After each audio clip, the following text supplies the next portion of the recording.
In 480 BC, the same year the Persian Empire reached the height of its power, a punishment was carried out so brutal, so deliberate, that even the chroniclers of the ancient world struggled to describe it without shuddering. It began in a tent beside the Hellespont, where the sea was black with storm clouds, and the wind carried the smell of salt and blood. King Xerxes, son of Darius the Great, stood alone, his eyes fixed on the waves that had dared to defy him. The bridges he had ordered, built across the waters, had been torn apart by the sea. To his generals it was an accident of nature.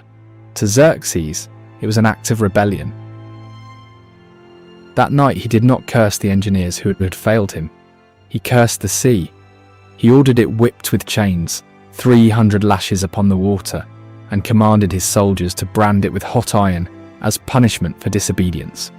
But the sea was not the only thing that would suffer his wrath. In the darkness beyond his tent, his guards dragged forward the men who had built the bridge.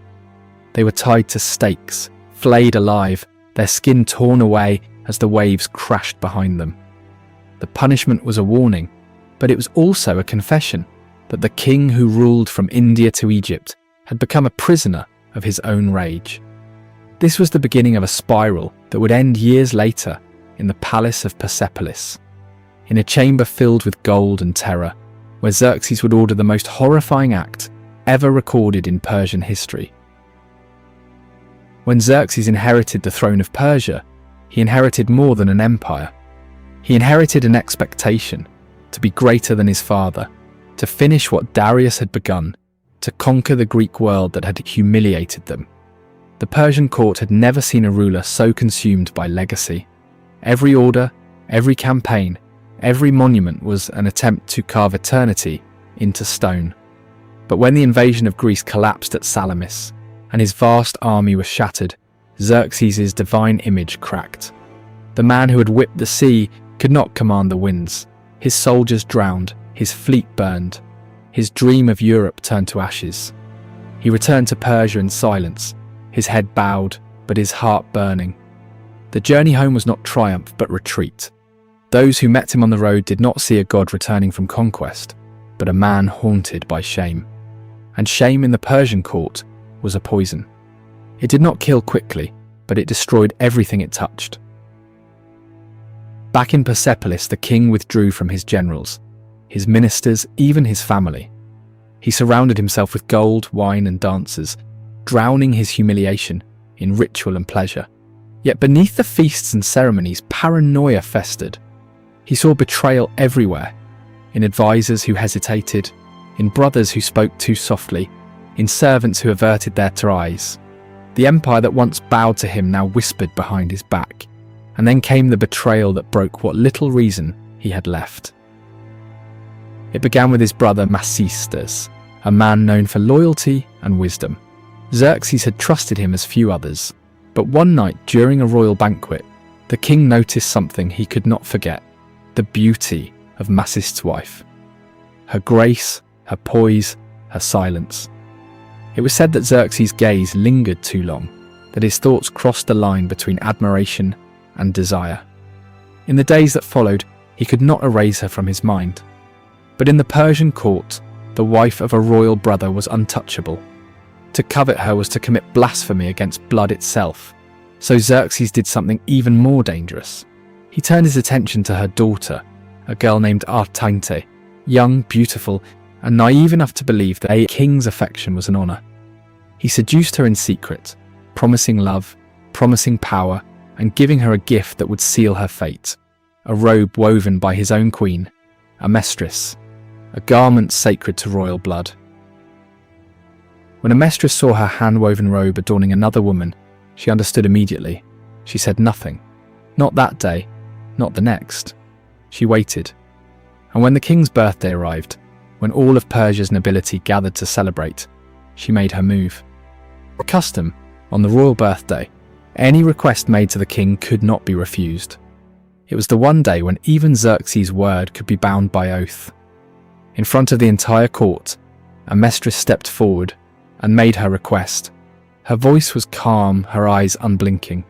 She asked not for gold, not for land, not for power, but for the wife of Amestris, her husband's sister-in-law. The court fell silent. Xerxes hesitated, knowing what this meant. But he could not deny her. To break an oath before the eyes of his court would destroy what remained of his divine image. He granted her request. Amestris took the woman away under guard. No one saw what happened next, except the eunuchs and the slaves who were later executed to preserve the secret. What they described was horror beyond measure. The queen ordered the woman's ears, nose, lips and tongue cut off. Her breasts were torn from her chest. Her body was mutilated, her remains displayed as an example to every woman in the royal court. When Amestris heard what had been done to his wife, he fled the palace in rage, gathering men to rebel against the king. But Xerxes, upon hearing of his brother's flight, sent his soldiers after him. Amestris and his sons were captured and executed without trial. The royal bloodline that had once guarded the empire's unity was extinguished in a single night, all because of the desire, pride and shame of a king who could not master himself. The punishment ordered that night would echo across centuries. Herodotus, the historian who chronicled the empires of the ancient world, wrote that even he hesitated before putting ink to parchment, calling it one of the most horrifying acts ever committed within a royal court. For the Persians, it became a whispered memory, proof that the wrath of kings was more feared than the swords of enemies. And yet the story did not end there, because Xerxes himself, the man who once commanded nations, would not die in glory or in war. He would die the way all tyrants do, betrayed by those closest to him, murdered in his bed by his own guards, his blood soaking the same marble he once believed eternal. The morning after the queen's vengeance, the halls of the Persian palace were silent. Servants walked barefoot through corridors where the scent of blood clung to the air, and not even the whisper of silk disturbed the stillness. The mutilated body of Amestris' wife had been carried away before dawn, but the horror lingered, woven into the very stones of Persepolis.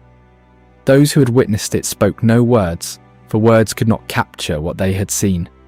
The Queen of Persia had taken her revenge, and the King of Kings had allowed it. Xerxes sat alone in his throne room that morning, staring at the empty space where his brother had once stood during council.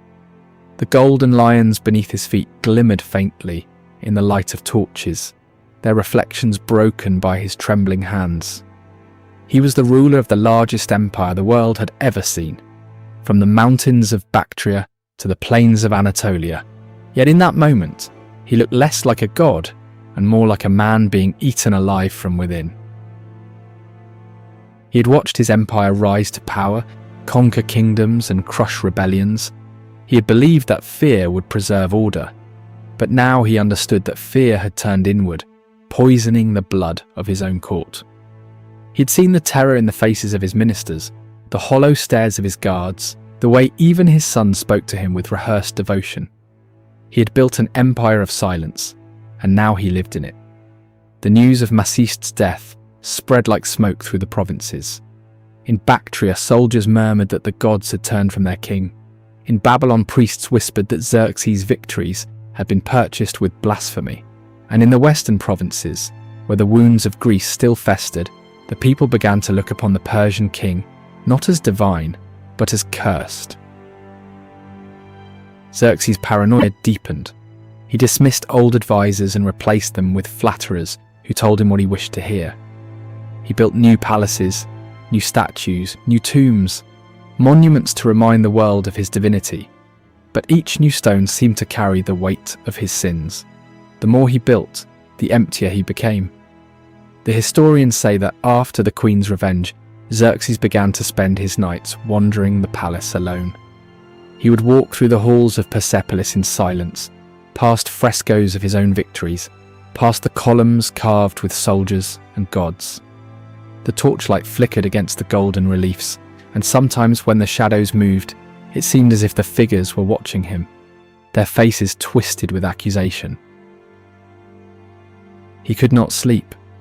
In his dreams he saw the faces of the dead, the bridge builders flayed at the Hellespont, the generals executed for failure, the artisans tortured for imperfection, his brother's wife screaming without a tongue.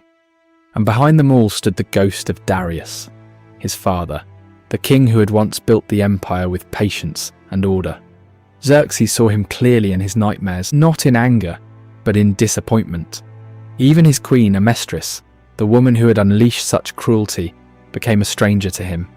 She still sat beside him in the throne room, her face calm and unreadable, but every time he looked at her, he saw the shadow of what she had done. The marriage that had once bound the throne together had become a silent war, fought with glances and unspoken threats. Years passed, but the stain of that night never faded. The empire continued outwardly strong, its armies vast, its wealth unimaginable. But the foundation had cracked. Governors in distant provinces began to act with independence. The loyalty of the satraps grew uncertain. The unity that had once defined the Achaemenid dynasty began to fray, thread by thread. And then came the night when the cycle of blood finally turned against the king himself. It was late summer, the year 465 BC. The air was heavy with the scent of burning oil and crushed pomegranate. Xerxes was older now, his hair streaked with grey, his strength dimmed but his temper unchanged.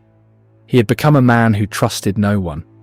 Not his ministers, not his soldiers, not even his sons.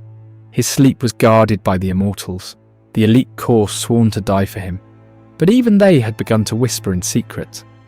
Among them were two men, Artabanus, the commander of the royal guard, and Amestris, his confidant. Both had served Xerxes for years. Both had watched him lose himself to paranoia and grief. And both had decided that the time of the King of Kings had come to an end. One night, as the palace slept, they entered the royal bedchamber. The guards at the door bowed as they passed, not realizing what was about to unfold.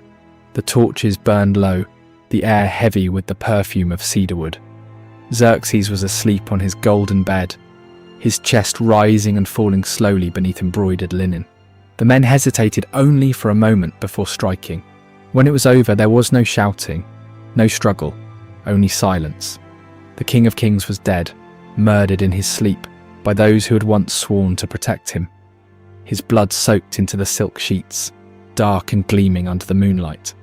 The empire that had once feared his voice awoke the next morning to find it gone forever. Artabanus would not rule for long. Within days he was executed by Xerxes' son, Artaxerxes I, in a palace purge that mirrored his father's cruelty. The cycle of vengeance continued, passed from father to son, from king to king, until the empire that had ruled half the world began to devour itself from within. When the historians wrote of Xerxes after his death, they wrote of his victories, his monuments, his roads, his bridges, the achievements of a ruler who had once commanded the known world. But between the lines they wrote something else, that greatness without mercy becomes madness, and power without restraint becomes its own destruction. Herodotus, the historian who dared to write what others feared, ended his account of Xerxes not with triumph, but with silence. He did not glorify his wars or his palaces. He wrote of the sea whipped in rage, the bridges broken by pride, and the queen's cruelty that turned a dynasty into a nightmare. For Herodotus understood what Xerxes never did, that no man, no matter how divine he believes himself to be, can rule the world if he cannot first rule his own heart. And so the story of that night became a whisper in the corridors of power, a warning passed through centuries. It said that even the greatest empire can crumble, not from invasion, but from the darkness that grows inside its own palace walls. If this story has revealed to you the hidden truth of how power consumes those who wield it, if it made you see how a single night of cruelty can echo through generations, then subscribe to the channel and like this video, because history is filled with kings who learned too late that empires fall not from the sword, but from the hands that hold it too tightly.